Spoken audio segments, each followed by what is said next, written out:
Thank you so much for your comment. For those of you who are watching this, you can't see the rest of the comment, but basically they're asking if there's any advice I have regarding moving up and finding more and doing more with this full-time job that they've gotten, which, by the way, congratulations. That's exciting. I would say a couple things. The first thing is to ask for what you want. I know that sounds so simple, oversimplified, but it's true.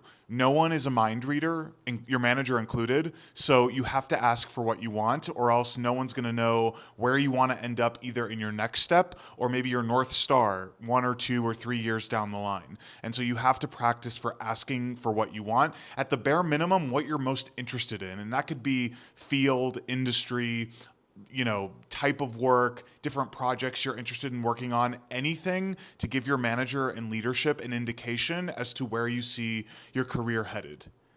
The second thing I would recommend is to have a regular check-in with your manager. That could be, weekly, bi-weekly, monthly, quarterly, whatever it is, because your one-on-one is what's going to help you get to that next stage because you're able to check in with your manager on what's working well, what's not working well, asking for what you want next or what you're most interested in. That time is for you. You get to set the agenda. You get to come to the table with your thoughts, with your ideas, with your aspirations. So just make sure you have a regular check-in with your manager.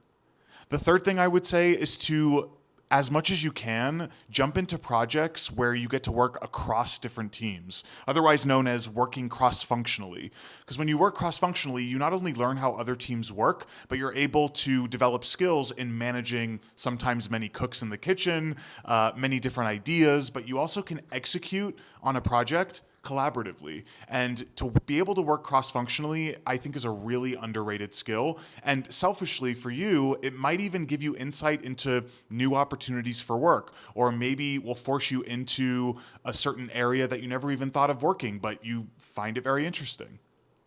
Again, thank you so much for your comment. Thank you for being here. Thank you for caring what I have to say. If I can help in any other way, please let me know.